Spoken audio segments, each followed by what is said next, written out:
we also have, of course, the Public Service Commission is in the Constitution also mandated to assist county governments through the County Service Board to come up with policies, public service standards that should be implemented at the county level.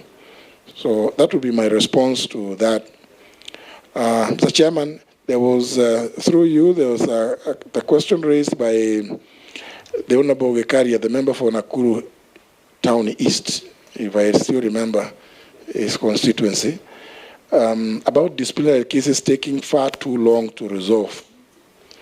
And this is a matter, fortunately, Mr. Chairman, I can speak to this one for quite at great length because I have had occasion to deal with disciplinary cases within the Public Service Commission. It is the procedure that is used that is too long, Mr. Chairman. I do recall when I was a magistrate, I got involved in dealing with some of those cases because the process starts at the ministry level, because as you know, under clause 5 of that Article 232, the PSC is empowered to delegate any of its functions to other bodies or to some of its members, and some to any public officer or other authorities. Also, one of the functions that they have delegated through letters they write to people called authorized officers. It is that issue of the HR function. And I think, Mr. Chairman, my own experience is that it has not been carried out properly. And it speaks volumes. When cases, disciplinary cases, take so long, and possibly the staff who are the subject of those disciplinary proceedings are put on half salary, or they are not allowed to participate in several other service functions that they were engaged to do. So it's a matter that I think we need to streamline the procedures so that matters can be resolved. And at this point in time, when we are all talking about leveraging on technology, I think these are matters that should be resolved much faster. On the question of resignation, if I got the Honorable Vikaria properly, he said that he saw that I had resigned. That's what is in the Kenya Gazette. It is true indeed that I resigned, and there were reasons. Because as you would expect, at the national executive level, and I know the country was alive to the fact that there had been some disquiet. And the only honorable thing at that point in time to do was to take a position through a route that is provided for in law, to allow His Excellency the President opportunity to reorganize his government as he desired. So rather than allow a situation whereby you tie the president with the fact that certain things have not happened, or this or the other as provided for in law, I took the option of assisting the president to make the decision to do the alignment. Honorable Chairman, there are two other areas. Well, the issue raised by the Honorable Caleb Amisi about the NYS, and he did give examples about the American Peace Corps. I think those are very positive remarks and comments. But I want to add that, yes, Honorable Caleb Amisi did mention the issue of discipline, Mr. Chairman, and it is not, it's not without foundation, because the 6 months paramilitary training obviously equips the trainees with certain patriotic norms that ordinarily will not be found in an environment that is not such as the one we find ourselves in the NYS training camps. But I did say that, Honorable Amisi, that there is the 6 months paramilitary training, and there is the 1 year national service. From this national service, the graduates are assisted almost invariably, where it is possible, to either become self-reliant or self-employed, if you wish. And those others that depend on what courses one takes, because when they go for the national service, they take some certain job-related courses. It could be in the hospitality industry, it could be in construction, and such like trades. And those that also wish to continue with further training are encouraged to join currently the TVET programs within the Ministry of Education, where they would go and to get either diplomas or certification at the TVET level to equip them further for the job market. I want to agree with the member that indeed there have been incidences where corruption has been mentioned. I think this is a matter of concern to all of us. We've seen some of them. I don't want to go into some details, some of which I'm sure most members may have seen, as when people start moving around with appointment letters or recruitment letters, it becomes, it is something that speaks to the integrity of a process. And I think it's one of the areas that... Point of order, Speaker. Yes. Just to clarify to the nominee, because I don't think you got my question clearly. I don't need to go to the nitty-gritties of the operations of NYS. It's common knowledge, we know it. My question was that this good program that has undergone a lot of mutations, that's why there is now the paramilitary being introduced. But initially, at some stage, it used to actually be a compulsory stage for those who are even advancing to universities and institutions of higher learning. It was a compulsory stage, meaning the initial perception of this was to incorporate all youth towards a compulsory stage before you advance to the other programs. So how can we expand it so that it stops being a privilege for the few? That letters are now being floated, it becomes gold for you to get an NYS letter. How can you expand that program more or less the way it was? That's the question. Well, that's a governance issue, Madam Deputy Speaker. It just speaks to lack of order, and lack of discipline. Because it shouldn't happen that way. But we do know that it has happened, and it does happen. But of course, the corruption that you mentioned about, other than this one of recruitment, this can be addressed, because we just have to everybody to play their part. There are those of us who will be charged, and in this case, Parliament with oversight. And I must say that recently I watched some debate at which the House properly expressed itself with regard to some of these processes that have been happening. And I think that is the route to go, so that everybody knows that even as you undertake certain or any of the processes that you are enjoined to undertake, there are others who are watching, and there are others who hold you to account for your actions. But with regard to the other corruption that the honourable member mentioned, I want to say that when that problem came up, and I think all of us would recall, starting around 2017, that's when reforms were initiated within the NYS. And that's how, by 2018, we came up with the National Youth Service Act of that year, which, among other things, introduced a council as an oversight body. And I think as Parliament, through the various committees, you are at liberty to call to summon the council and because they play an oversight role.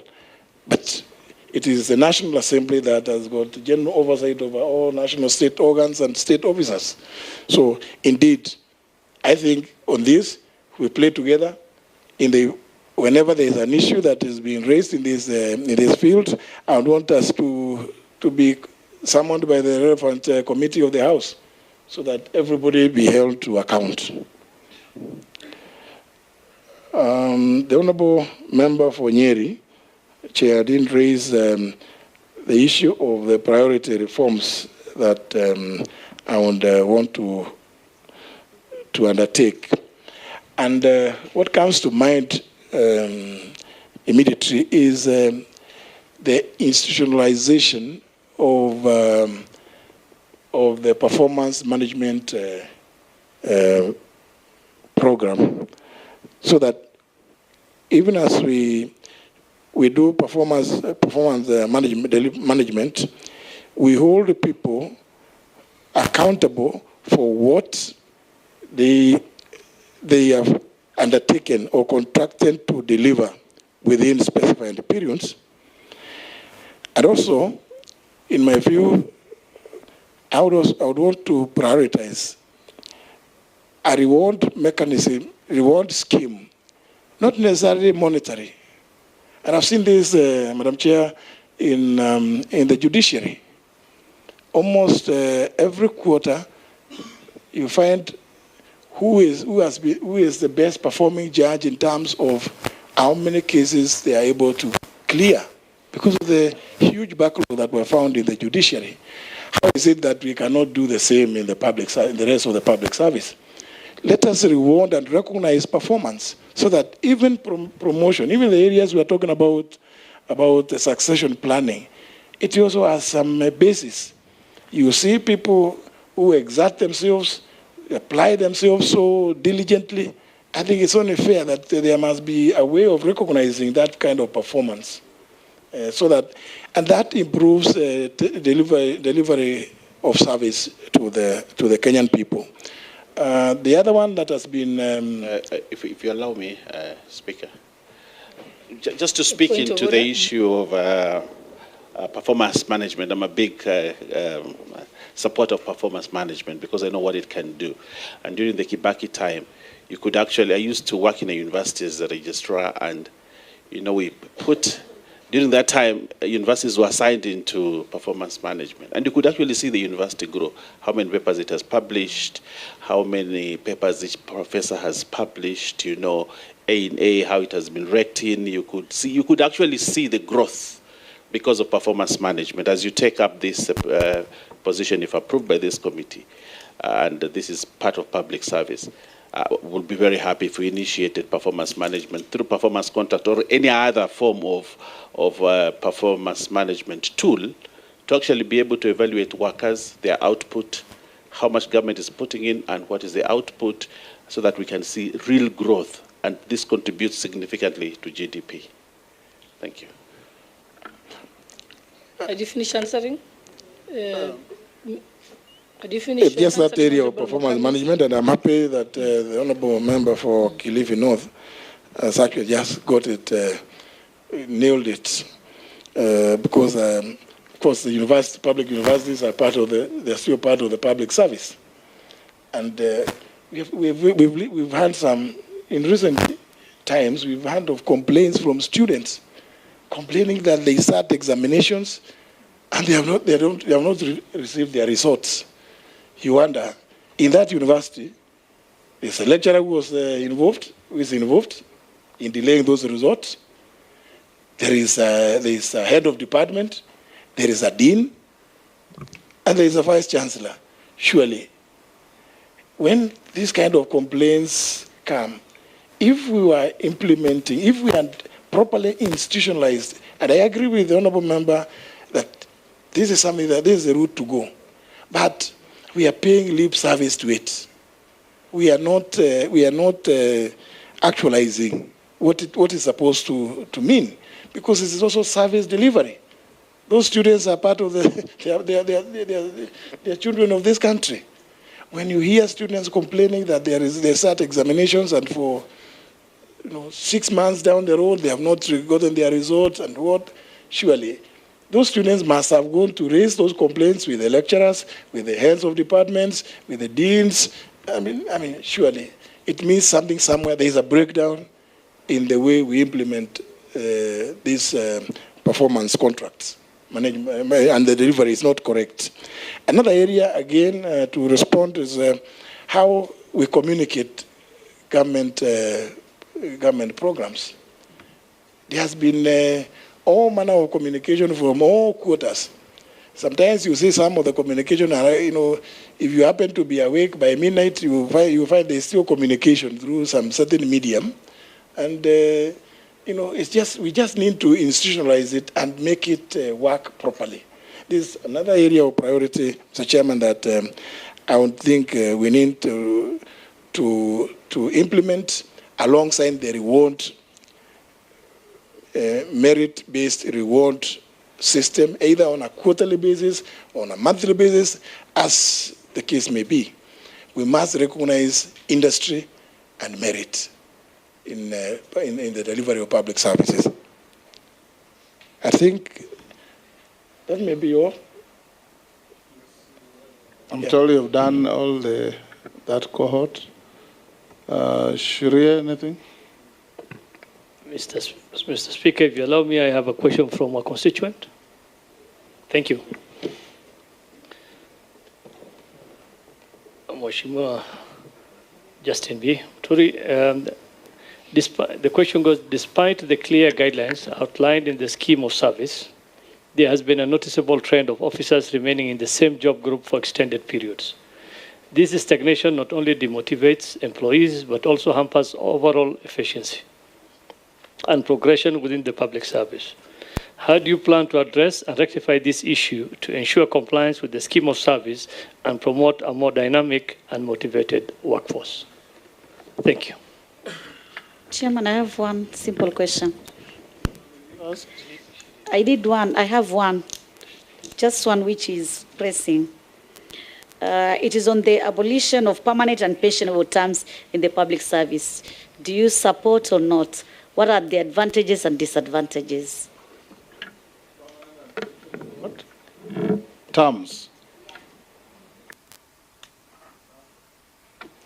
Thank you, Speaker. Mine really is not a question. I just want to comment. Speaker Emeritus, I think you are lucky that you have worked in government, the judiciary, in legislature, now in the executive. You have a good feel of what a government is, what the people are. I think what Honorable Kosin there said, the idea of regional balance, the idea of ethnic groups included in civil service, the idea of merit. I just want to emphasize that. I think as you go around, it is important to look at not just the entry level, even at the middle and the top. You look at the speaker, the deputy speaker, and the clerk. That is the sort of Kenya we want to see.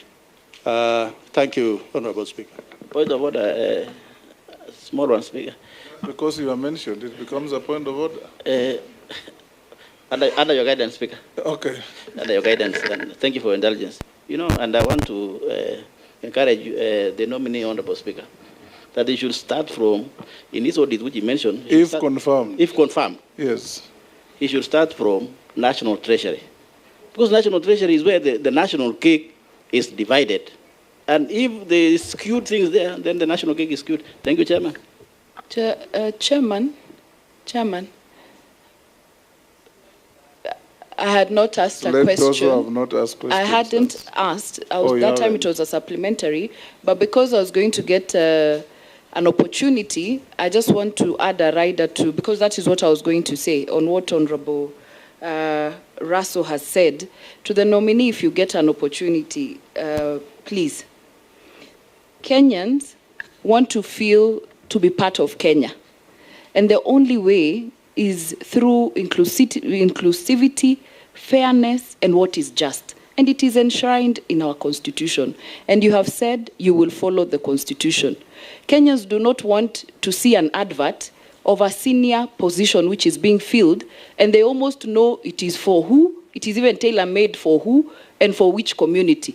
If a certain person exits public service and he or she is from a certain community, it is almost certain they have to be replaced by someone from the same community. Let us have fairness and encourage merit. That is all I wanted to say. Good comment. Mule, you pass? Just a comment, and to the nominee, Mr. Speaker Muturi. Do you think we, as a government, we have a mechanism to monitor the efficiency, apart from the performance contracting of civil servant, to monitor efficiency and to increase transparency in government departments using electronic systems? Good. Nominee take Naisula's comment positively, so it's not a question, so was Rassos. Sir George? Let me just ask this on behalf of a member of the public, so that I'm not accused of not having done it.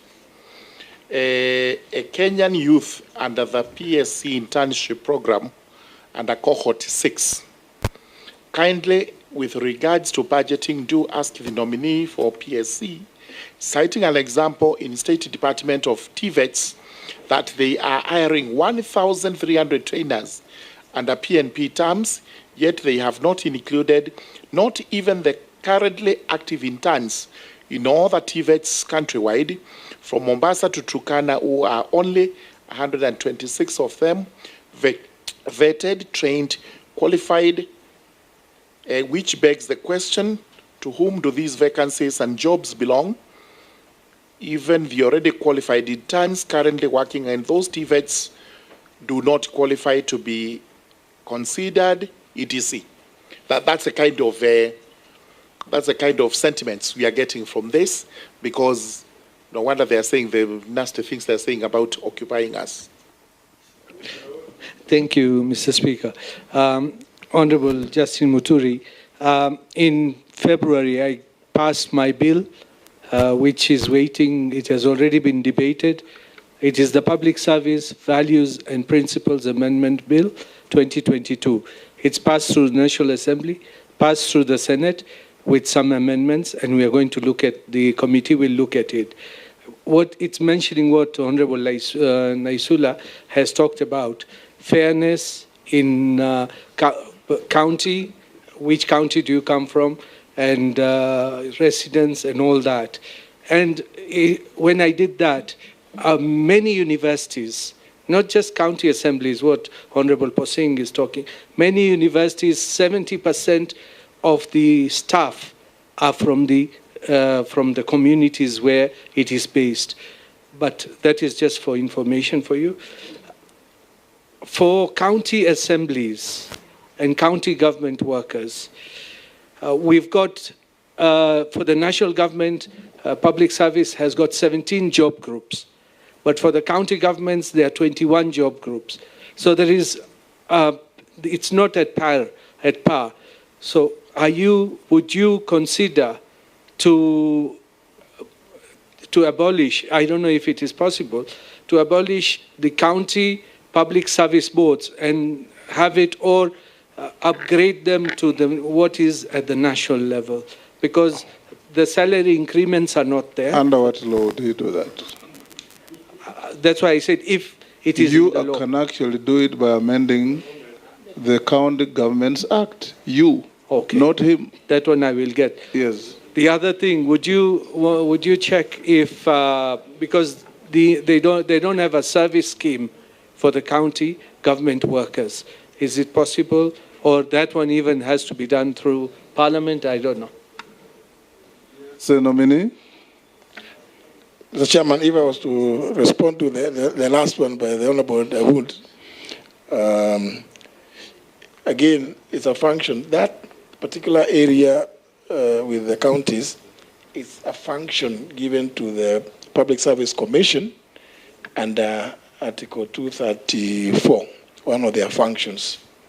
They're supposed to come up with standards, operating standards, which and you know, if we put them in law, national legislation will take precedence over what else they have down at the counties. So it's quite. I'm happy that you've actually processed your bill and you're putting those principles.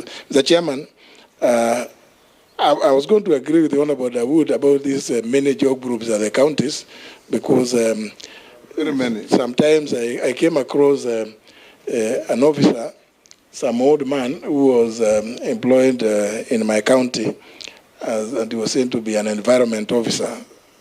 And to the best of my knowledge, when they mentioned environment, I was a bit surprised, because I didn't think he would be very well suited in that regard. But then later it was explained to me that he was engaged by the governor to advise on the political environment. So, so there are many job groups, and so it's one of those things. I think working in collaboration with the Public Service Commission, I think, because we have a duty, we serve the same people. We have a duty also to advise the counties that certain things just don't make sense. And the resources that are devolved every year are not just for purposes of recurrent expenditure. And I like the current trend that both Parliament and the national government have taken, that please dedicate not less than 30% of those resources to address issues of development. I think it's a good thing. The Chairman, going to the question raised by the member for Balambala, the Honorable Shurie, about the stagnation of people in one job group. It is one of those things that must be seen as, one can say that maybe somebody has slept on the job, because why are you stagnating somebody? And this is the reason why I'm saying there's need for us to introduce some monthly or quarterly reward system. And if we do that, something like that, we will see who it is that is stagnating. But I think the Public Service Commission, unfortunately, Mr. Chairman, if you confirm me and the House approves, I will have to work with the Public Service Commission, and I have no problem about that, because I believe that what we will be proposing are ideas that will help in the service delivery to the people of Kenya. It is not a Muturi or Honorable Ishongwa's idea. It is for the benefit of the people of Kenya. So that when good ideas must give way to better ones, and better ones must give way to the best. So the schemes of service, I want to confirm, do exist still, but I think they are being implemented in very skewed ways, or they are not even being implemented in some cases, and therefore you find people stagnating in one place. And I think it is very, very demotivating, very demoralizing. You may find that some of the people stagnating are extremely hardworking, industrious people, but maybe because of some certain idiosyncrasies between the supervisors and others in the chain of command, they have been made to stagnate. I think these are some of the things that we need to begin addressing. If I find favor with you, Mr. Chairman, and the committee and the House, these are things that I promise I would want to undertake to visit. Mr. Chairman, through you, the Honorable Member for Likoni did raise the issue of permanent and pensionable vis-a-vis contractual terms or engagement. Mr. Chairman, the public service in any jurisdiction, as I know, is indeed really the soul of the nation. And I think I say this because you look at certain jurisdictions, Italy stays for sometimes up to 6 months without a government. But because the civil service is in place, well structured. These things we are talking about, people stagnating, people being favored because they come from this region or the other, those things are not there. That's why the civil service in a country like Italy, indeed, Mr. Chairman, even Britain, sometimes they change prime ministers 1 month, 2 months. The time they changed 3 in 6 months. Yes, but those countries are held together. The delivery of service is done because there is an efficient and effective mechanism by the public service of those countries. Same can be said about countries like Israel. Therefore, there is merit also in the question in having people on permanent and pensionable basis, while at the same time, there exists merit at certain levels. I mean, Mr. Chairman, I would find it, very, very punishing to engage a tea girl on contract terms or sweepers. You would be changing them so many times. I think some of them are clerical officers, but at certain levels, senior levels, there is merit also in having people on contract terms.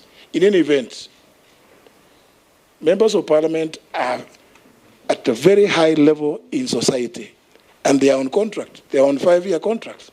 So why should it not be that at certain levels, we also engage some of those people on contracts? I mean, for me, I think we can have a fused system where we appreciate that at a certain level, P&P has its own place. And then at certain other levels, contractual engagement of public servants would have some benefits. That would be my reaction to that issue. Thank you, Honorable Russell, Honorable Kosing, through you, Mr. Chairman. These were comments to encourage, and I take it in my strength. I think, it has been said that we must begin by addressing the National Treasury. And I think the Honorable Member has a point, Mr. Chairman, because we have read stories about what is called budgeted corruption. By the time documents are delivered to the House, so much has been done, so much has been planned for. Sometimes when you try to read through those documents, and we are told maintenance of plant and equipment maintenance, you ask which equipments are these, Sometimes we don't know which is which. And the same would go to how we recruit people also. Mr. Chairman, I want to give this committee some real example where 11 drivers were recruited and posted to the state law office. Only 4 of them had an idea how to drive. And they were on salary. So I said, did you make a mistake? I thought this could only do sweeping or some other menial jobs in the office. But no, they are employed as drivers.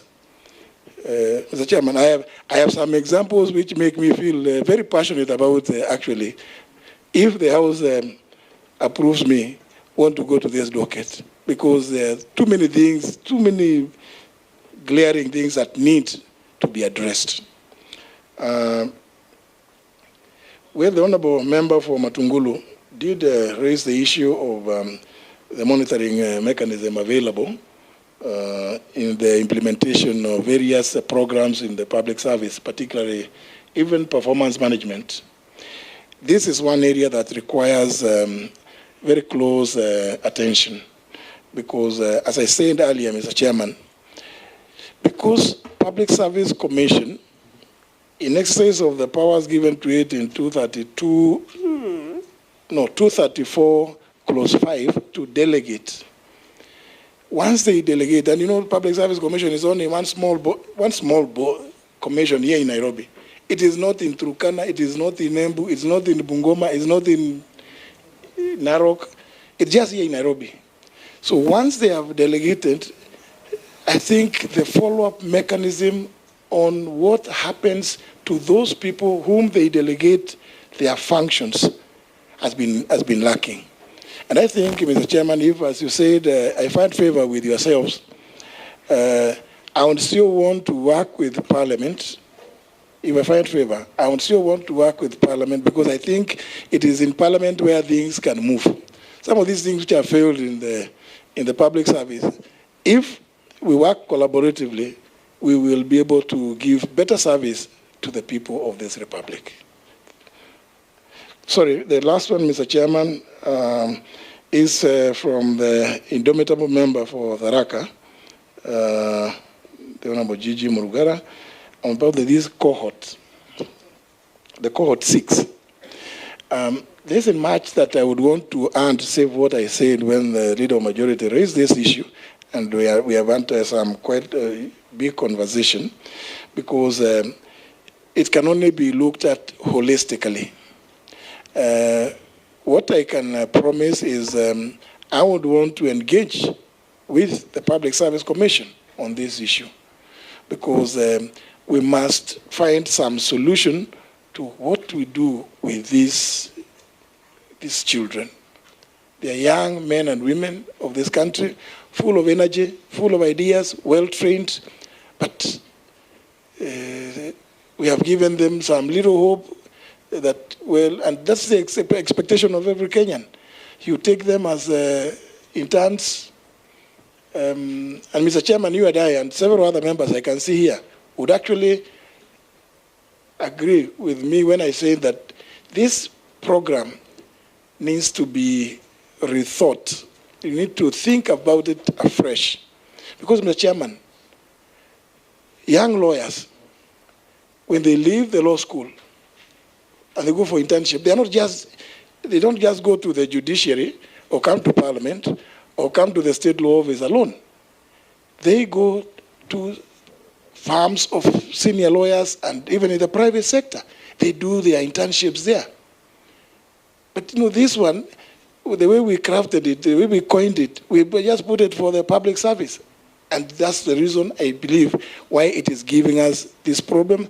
And forever, we must continue thinking about how best to address this challenge of these interns. Never forgetting, Mr. Chairman, that the proposal this year was that I think we take about 20,000. I don't know if we go that route without, first of all, re-engineering this program. We are just going to create more anger in many more Kenyans. And no wonder, Mr. Chairman, then the next thing, they will be saying they want to angukan with everything. There's something I'm talking about anguka. They could easily say anguka nayo. This time they will anguka na wewe. If you approved. So, Mr. Chairman, I just think that we really need to think through this process collaboratively and involving many more stakeholders than just people at the Public Service Commission. As I've said, it is a small commission of nine commissioners. What the kind of staff they have, they are not outside Nairobi. So surely, I think they don't even have they have not had the capacity to go around the country to see what other areas of our economy we could think of people interning in. Thank you, Mr. Chairman. Everybody has had a go.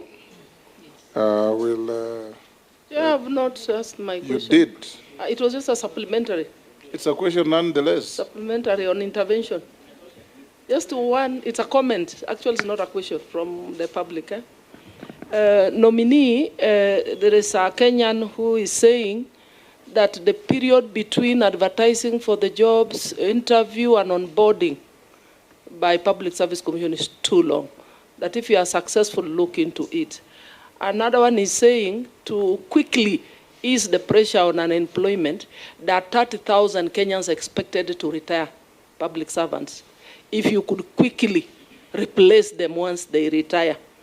And the last one says, what plans do you have for thousands of support staff in Kenya secondary schools who are earning as low as 5,000? Is it possible for you to absorb them in Public Service Commission? And as I conclude, probably my in your first cabinet meeting, could you table a paper proposing for kazi kwa vijana? You can look for this money from some development partner or whoever, and let's ease the pressure on unemployment. Thank you. Yes, Nominee. Thank you, Mr. Chairman. And, you know... She said there were comments. So she talked about... Mr. Chairman, the Honorable Member for Teso South has raised a very important issue about those people working in schools.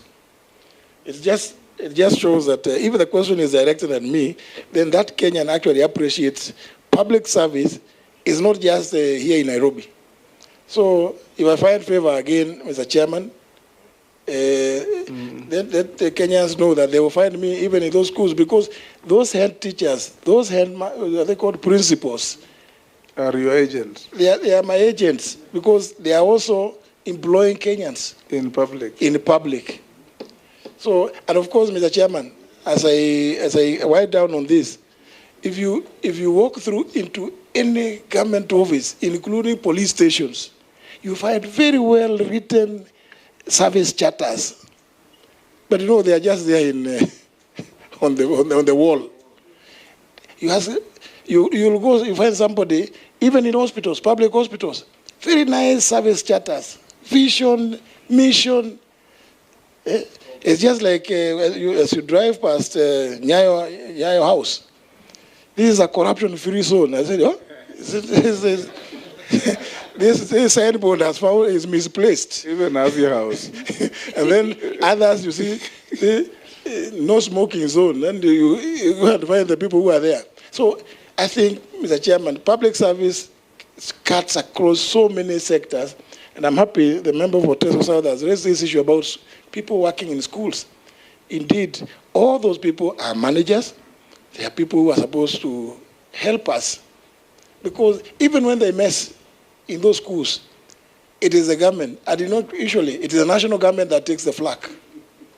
So, and you know, you go to a police station, a citizen is reporting an issue, the way they are addressed, they start cussing why they made the decision to go into the police station.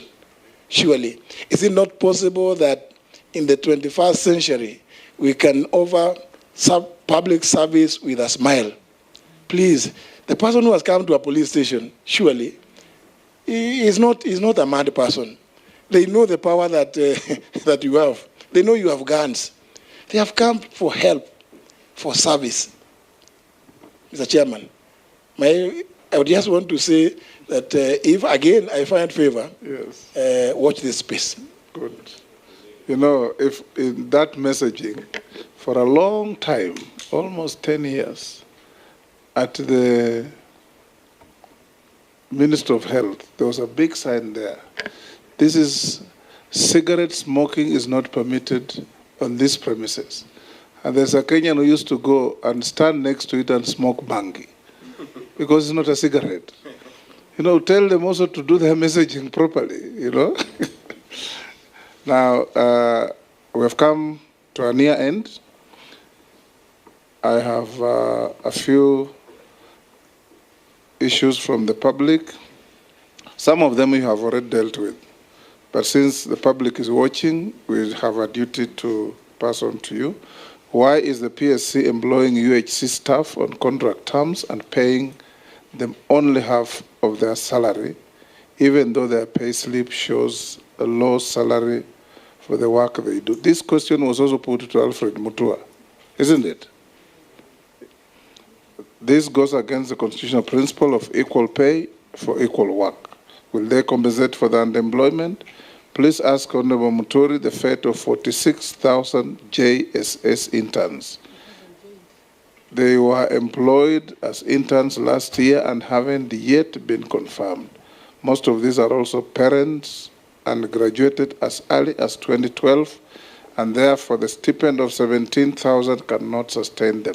Some interns have ended up being depressed. Please give a way forward for them.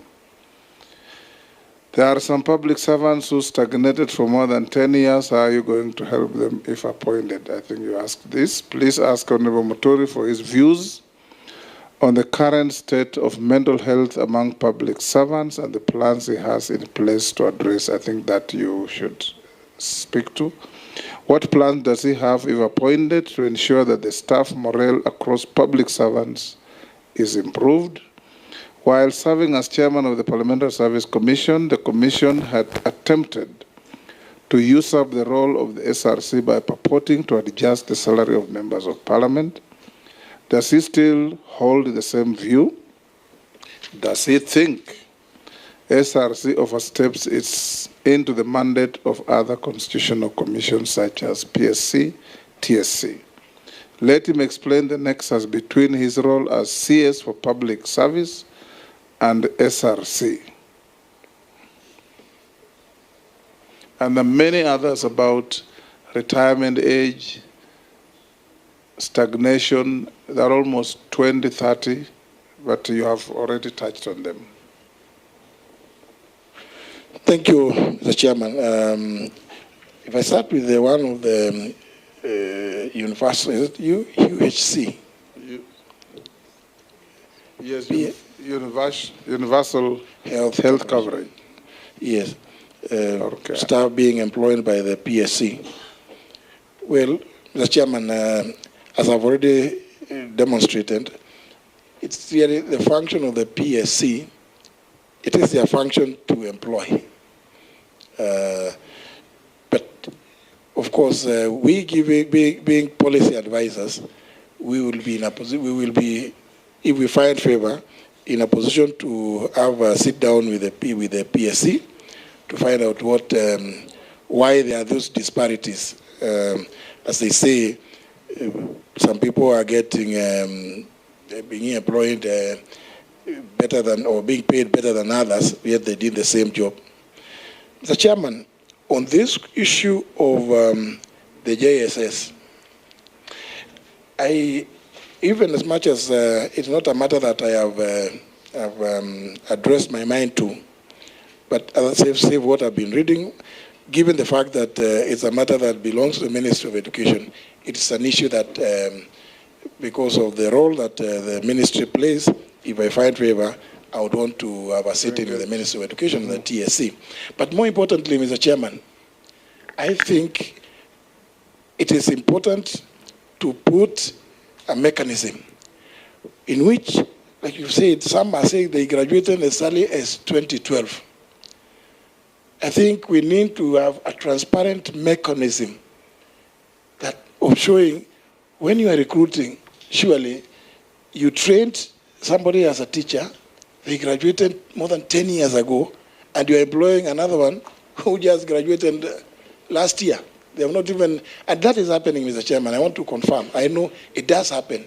I think we need to have a transparent mechanism of ensuring that there is the fairness that we have been talking about, and that is what is required of us. Mr. Chairman, that was all to speak to the issue of stagnation. I had already spoken about it, that we need to revisit the issue of the service schemes, the schemes of service, sorry. Mr. Chairman, there is already a cabinet paper which I found under preparation to address the issue of wellness and the whole area of wellness in the place of work for public servants. And if again I find favor, I intend to push it through. Mr. Chairman, I think it is maybe the Kenyan who asked this question that PSC attempting to increase or adjust the salaries of members of parliament during my tenure as a chairman of PSC, this is without foundation. Parliament never did that, and I know, Mr. Chairman, is because many Kenyans confuse several issues. When members raise the issue of mileage claims, people out there say, oh, they are increasing their salaries. When members raise the issue of sitting allowance, some people out there will say members are increasing their salary. We are so clear that the mandate to regularly review and set the salaries and remuneration of state officers is a function exclusively under Article 230 reserved to the Salaries and Remuneration Commission. So it's not possible that we ever did anything like that. I'm sure maybe that is a bit of misinformation. The same would apply the issue about the CS for Public Service Commission vis-a-vis the SRC. We know the clear, delineation between what the SRC is supposed to do with regard to advising on the salaries and remuneration of people serving in the public service who are not state officers. So again, there can be no area of overlap or confusion between the CS for public service and the SRC. Mr. Chairman, thank you. The very last, the issue of civil servants with fake documents or fake certificates. If you find favor, what are you planning to do to eradicate fraud in public employment?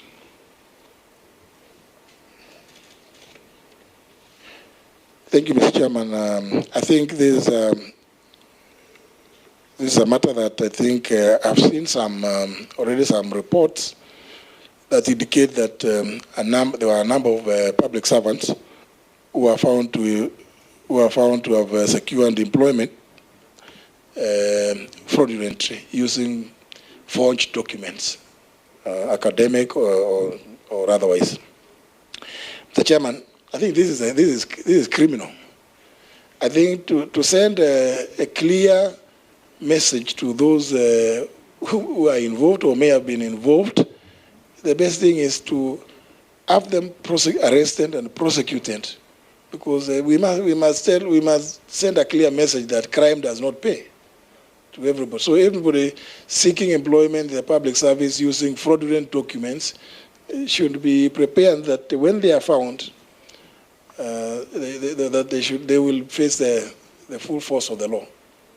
Thank you, Nominee. I'll ask you the last three mundane questions. Have you been adversely mentioned in any integrity-related report or investigations? No. Do you hold any leadership position in any political party? I resigned way back 2022, Mr. Chairman. What is your net worth? Sorry. Yes, Mr. Chairman. My current net worth is just slightly over 800 million.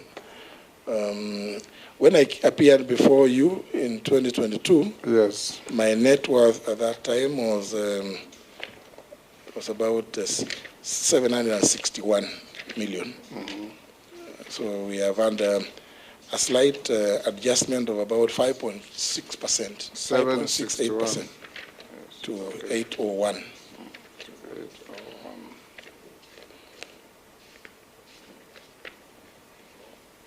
That is 761 to 801. To 801. Yeah. Yeah. Yes. Yes. Mr. Speaker, 761 to 801 is a growth of 40 million. Yes. I have seen Senior Counsel Aben Nasir, who is a lawyer like yourself, ask that for all these years, you are only able to have a net worth of 761, then in less than 2 years, 40 million. What would you say to Aben Nasir? Because I know the answer myself, but maybe you can say something to him as a lawyer. No, because I haven't been practicing, I cannot even answer it in that regard. But of course, we began in very, very junior levels in the public service. Do you know how much you were earning? 2,400. Yes. You remember? Yes. That was our take home. Yes. We were appointed on the same day. We were as appointed on the same day with the chairman. And yes. As magistrates, and that's what we used to take home. So when somebody looks at the length of time that we've worked, part of it, and I did indicate that I put in a cool slightly over 15 years when we're earning those kind of meager salaries. So, well, For me, I think, Mr. Chairman, it's just to show that I've been a very modest civil servant or public servant. Chair, maybe Yes. what I wanted my former speaker to tell the senior councilman Nasir, that even with your 2,200 salary then, a property you bought in Kanyuambora then at maybe 12,000 is today worth close to 60 million shillings. There's time value for money and values keep changing. Even this is just adjustment. Most of it is just adjustment in valuation of some small property that I have in the village, and some little bit of farming activities that I do. Okay, Speaker Emeritus, Nominee, we are done with you. We have checked your documents and found them to be in order, corresponding with what we have. We'll ask the sergeant to pass them on to you, and unless you are, I think also the memoranda sent out to you, you adequately responded to all of them. So unless you are otherwise lawfully held, you are discharged to go to your other duties. And face the mountain and pray to find favor. Honorable Speaker, you know when you speak The Chairman, I just wanted to give, this is gratuitous. I just wanted to give, for the benefit of staff, something I call an exit scorecard of my 20 months and 15 days at the State Law Office. Give it to us. And hold on, Majority Leader was saying so. I was saying on a light note, I can confirm the Honorable J.B. Muturi does not pray facing the mountain. He's a very good Anglican. He does not go to the mountain. There are other people who are known for the mountain, not J.B. I pray to only one God. Morogara has a different knowledge.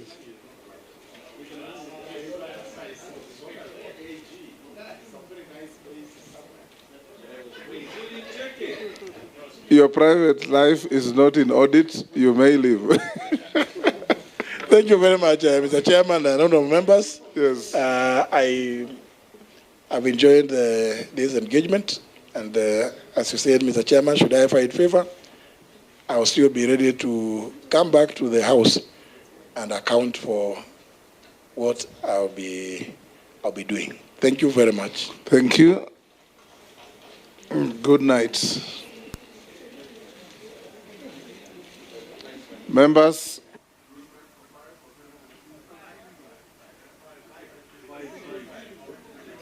the clerk needs 10 minutes to change files. So you